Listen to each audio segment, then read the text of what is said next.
अस्सलाम वालेकुम students and welcome back to our YouTube channel. आप देख रहे हैं एम अहमद नज़ीर चैनल।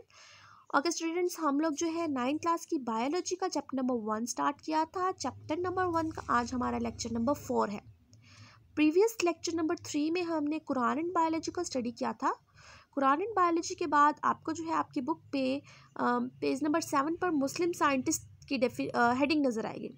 बेटे मुस्लिम साइंटिस्ट एज सच ये टॉपिक आपके स्मार्ट सिलेबस में हेडिंग नहीं लिखी हुई, इसलिए हम उसे नहीं पढ़ेंगे। इसका मतलब है कि वो इंक्लूड नहीं है। तो हमारा नेक्स्ट टॉपिक बनता है लेवल्स ऑफ ऑर्गेनाइजेशन।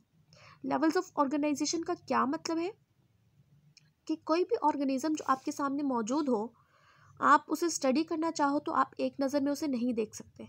आप उसके different levels, different points, different organs, tissues को एक ही दफ़ा में नहीं देख सकते।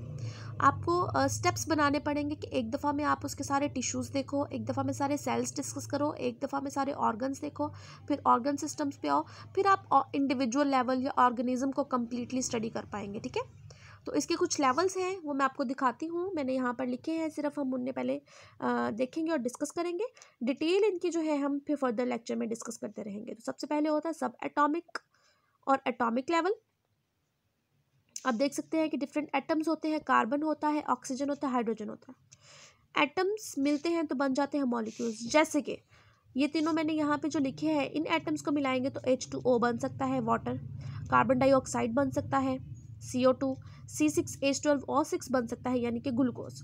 तो एटम्स मिलते हैं तो क्या बन जाता है, मॉलिक्यूल्स बन जाते हैं। फिर मॉलिक्यूल्स मिलते हैं बेटा तो बन जाती है ऑर्गेनेलीज। ऑर्गेनेलीज कैसे बनती हैं, जैसे कि मैंने आपको पता है कि डीएनए इज़ अ मॉलिक्यूल। तो डीएनए एक मॉलिक्यूल है।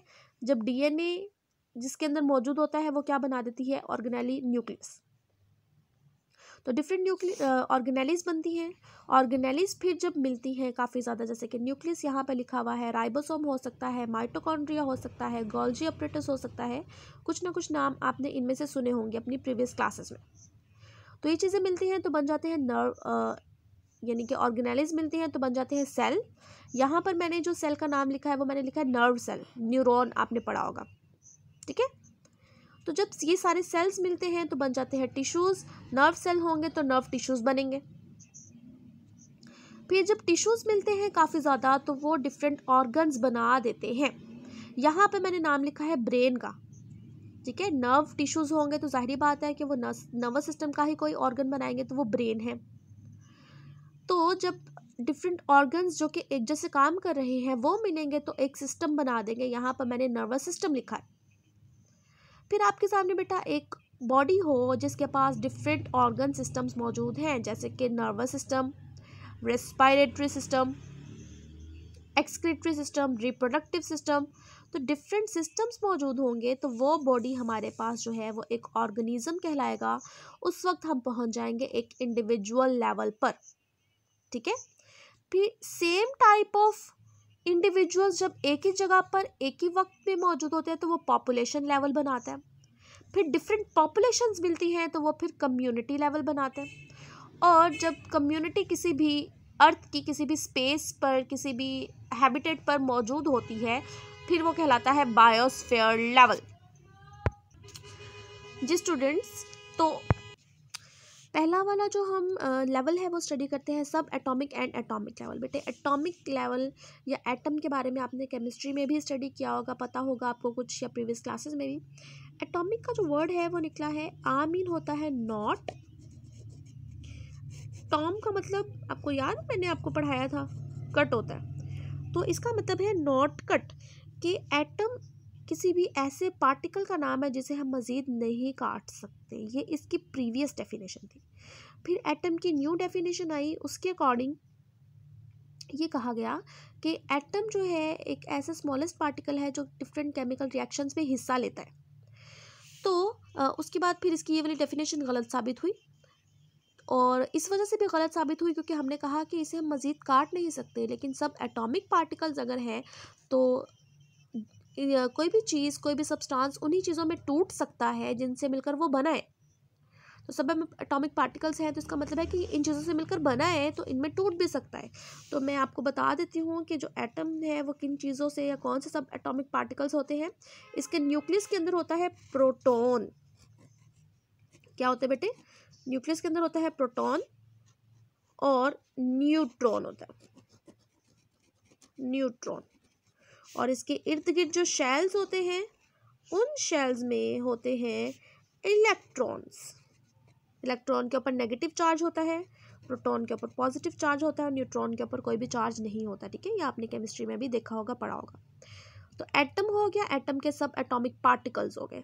उसके बाद एक बहुत मज़े की चीज़ आती है, एक इम्पॉर्टेंट बात आती है, वो क्या होती है? Bio elements. क्या है बेटा? Bio elements. क्या होते हैं बायो एलिमेंट्स? ऐसे एलिमेंट्स जो कि लिविंग ऑर्गेनिज्म की बॉडी के अंदर मौजूद होते हैं और लिविंग ऑर्गेनिज्म की बॉडी का मैस बनाते हैं, मैस ऑफ लिविंग ऑर्गेनिजम्स। ठीक है, the elements which make the body mass of living organisms are called as bio elements. अब आपको पता है केमिस्ट्री में आपने देखा होगा कि टोटल 92 नेचुरली अकरिंग एलिमेंट्स हैं। उन 92 नेचुरली अकरिंग एलिमेंट्स में से जो 16 है ये कहलाते हैं बायो एलिमेंट्स। यानी कि टोटल 92 में से 16 या 16 बायो एलिमेंट्स ऐसे हैं जो लिविंग ऑर्गेनिजम्स की बॉडी का मैस बनाते हैं, इसलिए उन्हें बायो एलिमेंट्स कहा जाता है। ठीक है, तो बायो एलिमेंट की डेफिनेशन भी इंपॉर्टेंट है। फिर नेचुरली अकरिंग कितने होते हैं ये एमसीक्यू में इंपॉर्टेंट है, और उनमें से बायो एलिमेंट्स कितने होते हैं ये इंपॉर्टेंट है। जी बेटा, उसके बाद है कि जो बायो एलिमेंट्स हैं 16, इन 16 में से कुछ ऐसे हैं, कितने? 6 ऐसे हैं जो कि हमारी बॉडी का कितना परसेंट बनाते हैं? 99% बनाते हैं। कितना बेटा? 99% बनाते हैं।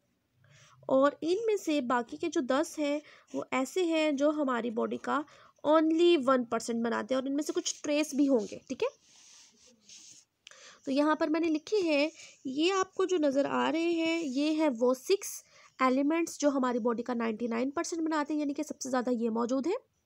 उसके बाद यहाँ पर मैंने लिखे हैं 10 उनके नाम लिखे हैं जो कि हमारी बॉडी का सिर्फ 1% बनाते हैं। तो कौन कौन से हैं ये?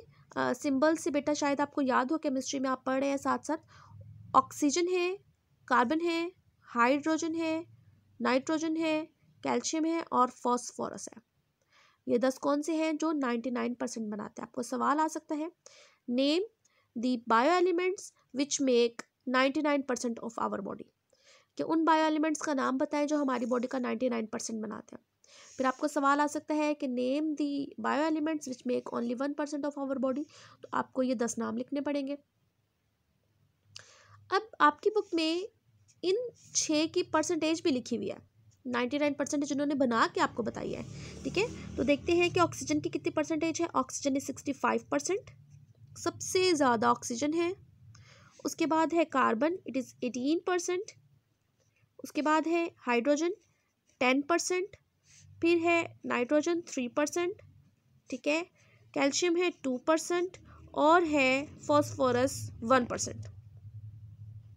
ठीक है, तो फिर से देखेंगे, oxygen 65%, carbon 18%, hydrogen 10%, nitrogen 3%, calcium 2%, phosphorus 1%। तो बेटे ये सारे जब मिलते हैं तो 99% बना देंगे। अब आपको इसका सीक्वेंस से अगर आपको याद करेंगे तो आसानी होगी, यानी कि आप इसको याद करें, oxygen, carbon, hydrogen, nitrogen, calcium, phosphorus. एक दफ़ा ये सीक्वेंस लिख लें आप, जब पेपर में आता है, टेस्ट में आता है, फिर उसके आगे लिखते जाए 65, 18, 10, 3, 2, 1। तो पहले इसका सीक्वेंस याद कर लें, फिर इसका सीक्वेंस याद कर लें, बारी बारी इनको लिखेंगे तो आपको याद करने में और सुनाने में, लिखने में, सब में आसानी होगी। ठीक है, बाकी जैसे आपको इजी लगे वैसे याद कर लीजिएगा इसको। नेक्स्ट है जो 10% बनाते हैं, मैं उनके नेम बोल देती हूँ। ये है क्या बेटे, के का जो सिंबल है वो पोटाशियम के लिए यूज़ होता है, एस का सल्फर के लिए, क्लोरीन है ये है सोडियम, ये नाइट्रोजन था, ये सोडियम है, ये है मैग्नीशियम, आयरन, Fe फेरिक से ये वर्ड निकला। ठीक है, ये है कॉपर, मैंगानीज, जिंक और आयोडीन। फिर से सुनेंगे, पोटाशियम। ठीक है, पोटाशियम का बेटा सिंबल जो है यहाँ पर ना के यूज़ हुआ है, ये फॉस्फोरस है और ये पोटाशियम है, ठीक है। इसका भी कोई ना कोई लैटिन या ग्रीक वर्ड होगा जिसकी बेस पे जो है इसका ये वाला नाम दिया गया, यानी कि के का सिंबल दिया गया। सल्फर, क्लोरीन, सोडियम, सोडियम का भी नेरेडियम से इसका निकला है Na से। मैग्नीशियम और manganese, magnesium, iron, copper, manganese, zinc और आयोडीन। तो बेटा ये है आज का टॉपिक। हमने क्या देखा आज के टॉपिक में? हमने कहा कि लेवल ऑफ ऑर्गेनाइजेशन क्या होता है, इसे हम क्यों स्टडी करते हैं, ताकि हम इजीली हर स्टेप को इजीली डिस्कस कर सकें। तो पहला हमने देखा सब एटॉमिक एंड एटॉमिक लेवल, फिर हमने मॉलिक्यूलर लेवल देखा, फिर हमने ऑर्गेनेली एंड सेल लेवल देखा, tissue level, organ and organ system level, individual level, population, community, then biosphere. हमने जो है डिटेल में आज सिर्फ सब एटॉमिक और एटॉमिक लेवल को डिस्कस किया है कि ये होते क्या है। तो बेटा जी एटम के बारे में बताया आपको, सब एटॉमिक पार्टिकल्स के बारे में, बायो एलिमेंट्स इंपॉर्टेंट डेफिनेशन है। नेचुरली अकरिंग कितने होते हैं? 92, उनमें से 16 जो है वो बायो एलिमेंट्स हैं। उन 16 में से 6 are making 99% of our body and 10 making our 1% of our body. 6 जो है इनके नेम और परसेंटेज आपने बहुत ही अच्छे से याद करने हैं, ठीक है। तो अगर आज की वीडियो में कोई मसला है तो आप कमेंट सेक्शन में ज़रूर पूछिएगा। कोई बात समझ नहीं आती तो ज़रूर पूछें। वीडियो पसंद आ जाती है तो लाइक करना मत भूलिएगा। चैनल पे नहीं है तो सब्सक्राइब कर दीजिएगा। अल्लाह हाफिज़।